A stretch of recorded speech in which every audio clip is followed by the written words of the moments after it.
Donc bonjour, on va vous présenter notre projet qu'on a réalisé pour notre GPE cette année. Donc c'est Donhub, c'est une plateforme web communautaire de dons d'objets en ligne. Pardon. Donc actuellement, quand on a un objet qu'on ne souhaite plus utiliser chez nous, on a quatre solutions possibles.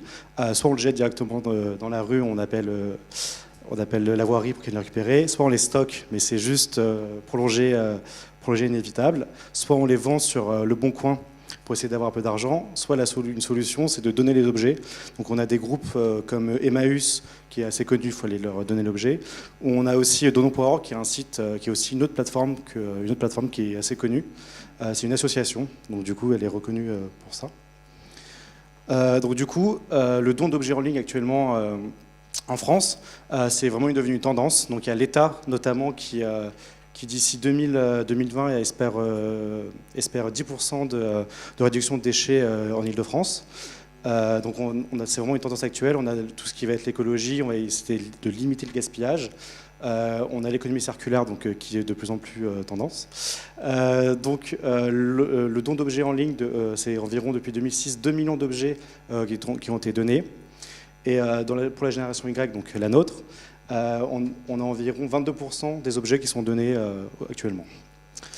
Donc, le but de notre plateforme, du coup, c'est mettre au goût du jour les plateformes qui existent déjà. Donc, comme je vous l'ai déjà parlé précédemment, il y a Donons.org qui est le leader. Donc, c'est une association qui se trouve à Toulouse et c'est eux qui ont vraiment le monopole du marché. Donc, du coup, on a voulu vraiment les concurrencer, à savoir leur site, il a été développé dans les années 2000, donc il n'a pas suivi de réelle évolution. Donc on voulait vraiment que le site soit utilisable par toutes les personnes qui souhaitaient l'utiliser, même les personnes âgées. On a rajouté des options qui n'étaient pas présentes, donc par exemple qui va être le chatbox, donc la discussion entre utilisateurs. Donc une fois qu'un donneur a choisi son receveur, au lieu de communiquer via mail ou via téléphone s'ils ne souhaitent pas donner leurs informations, ils ont directement une discussion instantanée disponible entre les deux utilisateurs. Donc ça, c'est quelque chose qui n'est pas présent sur aucun autre site.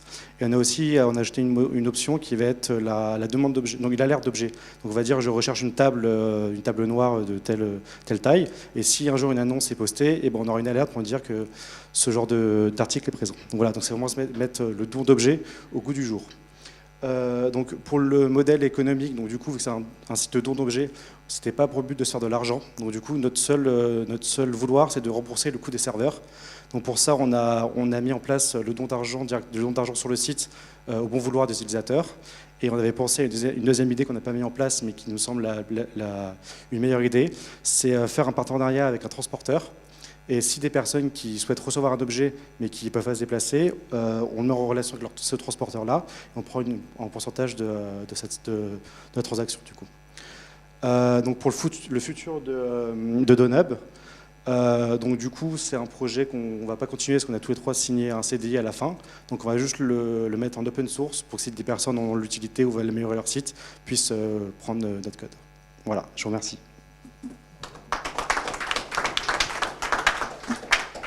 Avez-vous des questions ? Qu'il y a des questions du jury?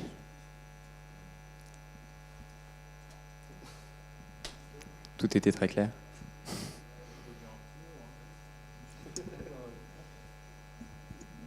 Non, en fait, là c'était la question que je disais au niveau de la qualité du pitch, parce que c'est peut-être, il n'y a pas de prix de qualité de pitch, mais là c'est précis, concis, bien bordé, donc bravo à vous. C'est tellement bien pitché qu'on j'ai du mal à trouver des questions. Bravo. En fait, le projet est bien. Ce qui est un peu dommage, c'est qu'il faut vous regardiez comment est-ce qu'il peut continuer sans vous. Est-ce qu'il y a d'autres étudiants en génération d'après qui pourraient le reprendre? Il faut que vous regardiez un petit peu. Parce qu'il y a un besoin et ça marche. Moi, ce que je peux vous dire, c'est qu'aujourd'hui, il y a beaucoup de plateformes que je vois sur cette typologie-là qui fonctionnent bien. Et je pense que vous avez fait quand même bien avancer dans votre capacité à montrer qu'on pourrait aller au bout du truc, quoi. On disait ce qu'on pouvait discuter avec l'association qui est Donons.org, voir s'ils voudraient prendre notre code pour améliorer leur site. Ce serait la première idée, prendre contact avec eux. La question effectivement qu'on se pose derrière ça, c'est qui reprend derrière, effectivement, parce que c'est dommage d'arrêter ça, parce que c'est bon, effectivement, ça demande qu'à être creusé, qu'à être testé, qu'à être... Donc La question, c'est à qui vous passez le témoin et Dans un open source dans un premier temps, donc n'importe qui en a l'utilité. Après, on peut certes envoyer des mails à plusieurs sites qui existent déjà, voir si on devrait reprendre, on mettra en open source, donc ils pourront le récupérer, on leur enverra un mail pour leur indiquer qu'on le met en open source. Ouais, l'idée du transporteur est bon en fait. Hein. Merci.